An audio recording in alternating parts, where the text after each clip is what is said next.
काय करू लागले बंधू? अरे बंधू हे जरा गवत काढी काढ राहिलो. कसं आहे माहितीये का, आता पाणी पावसाचे दिवस आलेले बरोबर आहे. आता हे असं गवत जिथं गंदी तिथं हे काढून टाकणं लागणार आहे. कारण काय मित्र हो, इच्छू काट्याचं लय भेव झालंय आता सध्याच्या घडीला. आणि असे तिथं तिथं गवत काडी इच्छू म्हणजे गवत काडी उगत ना तिथं 100% इच्छू काटा आढळतो म्हणजे आढळतो. त्याच्यामुळे मी ना हे पूर्ण गवत आहे ना काढून टाकून राहिलो. कारण काय मित्र हो, हे धोकादायक ठरू शकतंय. तुम्हाला सांगतो मी, तुमच्या बी अवतीभोवती कुठं बी असं गवत उगलं असं ना आता पाणी पावसाचं ते पटकन काढून टाका. कारण काय माहिती का मित्र हो, या गवताच्या अडचणीमध्ये आहे ना अशी सरपाट सुरपाट इच्छू काटा येऊन जातो आणि लपतो. त्याच्यामुळे मी ना इकडे काढून टाकतो. कारण काय रात्री कस्टमर इथं उभं राहते, गाड्या घोड्या असे उभ्या करून इकडे पोरं उभे राहते, कोणी फोनवर राहतं. तिकडून याच्या खालून आता पाठीमागं खूप मोठं जंगल आहे, पटांगण आहे, तिकडून इच्छू काटा यायची शक्यता आहे. त्याच्यामुळे हे पूर्ण काढून टाकून आलो मी. कारण मोठे मोठे बिळ आहे, तुम्हाला दाखवले पाहिजे ना. आणि त्या बिळामध्ये उंदरं आहे आणि त्या उंदरामुळे ना व्हिडिओ तुम्ही व्हिडिओ कॅमेरा चालू आहे इकडे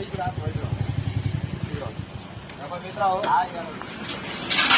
या असे नळे नोळे होते आणि त्या नळ्या नोळ्यामुळे ना काय होतं मित्र हो, उंदरं घुसते आणि त्या उंदराच्या पाठीमागे ना मोठे मोठे साप असे एवढाले साप आम्ही आमच्या डोळ्यानं पाहिलेत.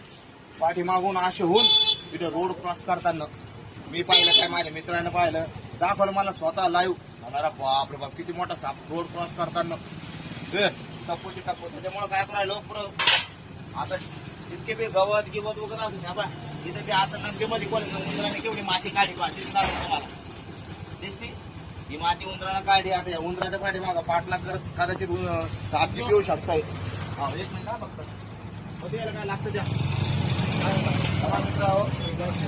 आता पुढं गवत काढलंय का नाही उगलं आणि मोठं झालं ना तिथे अडचण होत जाईल आणि इच्छू काट्यावर याच्या मागं सरपण काही बी भीती निर्माण होतात. पुढं काढून टाकतो मी, याचा काही फायदा नाही मित्र हो, उगा अडचण ही बाकी काहीच नाही.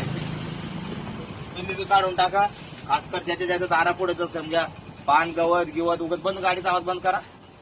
पान गवत वगैरे उगत आहे किंवा मग कोणी काय ते पोतीच्या पानाचं नसतं का दारा पुढे मोठे लावते, किती अडचण होती. घास दाट गरगट होऊन जातं. तर त्याच्यामध्ये ना सरपाट सुरपाट लपाची चान्सेस खूप जास्त राहते. तर कवळ्यात कवळ्यात छोट्यात छोटं काढून टाकायचं म्हणजे पुढे चालून त्याची अडचण होणार नाही. तेव्हा मी आता काढून टाकून राहिलो.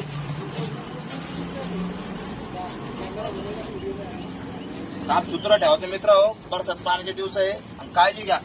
कारण काय माहितीये का, हा तुम्ही काळजी आता घ्याता तर पुढे तुम्हाला त्रास होणार नाही. ओके, माझा व्हिडिओ तुम्हाला कसा वाटला आणि पाण्यापाण्याचे दिवस असल्यामुळे मी तुम्हाला छोटासा व्हिडिओ बनवून तुमच्या पुढे पेश केलेला आहे. व्हिडिओ आवडला असेल तर लाईक करा, शेअर करा, सबस्क्राईब करा, तुमच्या बंधूला सपोर्ट करा. ओके, जय हिंद, जय महाराष्ट्र.